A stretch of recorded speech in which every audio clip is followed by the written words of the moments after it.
মৃত্যু এটা ভয়ানক শব্দ। কাৰোবাৰ মৃত্যুৰ বাতৰিয়ে আমাৰ মন মগজুত বহুত বিৰূপ প্ৰভাৱ পেলায়। মৃত্যু ভয়ানক, কিন্তু কিছুমান মানুহে মৃত্যুক চকুৰ সন্মুখতে দেখিও ভাগ্যক্ৰমে জীৱন লাভ কৰিছে।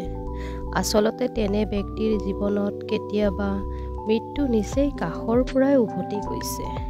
তেনে ব্যক্তিৰ ওপৰত কৰা অধ্যয়নৰ পিছত বিজ্ঞানীসকল আচৰিত হৈছিল যে মৃত্যুৰ আগমুহূৰ্তত প্ৰতিজন ব্যক্তিয়ে তেওঁৰ জীৱনত ঘটি যোৱা ঘটনা প্ৰবাহসমূহ লানি লানিকৈ দেখা পাইছে।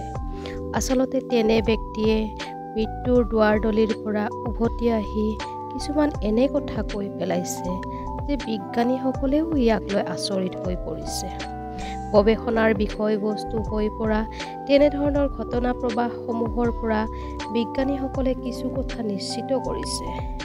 আমাৰ মগজুটো হৈছে সঞ্চয়ৰ ভাণ্ডাৰ।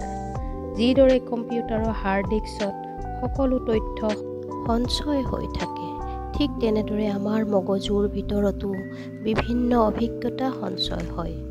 আমি কাম কৰা প্ৰতিটো অভিজ্ঞতা সঞ্চয় কৰে মগজুৱে।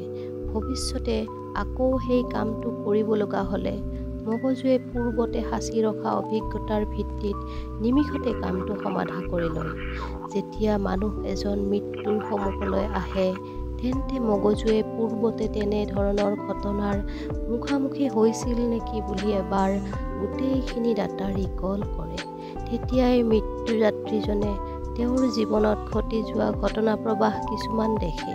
কিন্তু মৃত্যু যিহেতু তেওঁৰ জীৱনত প্ৰথমবাৰৰ বাবেহে দেখিছে, গতিকে মগজুৱে বিচৰা ধৰণৰ কোনো তথ্য লাভ নকৰে আৰু সমস্যাটো সমাধান কৰিব নোৱাৰি মানুহজনৰ কৰুণ মৃত্যু হয়। এয়াই সত্য।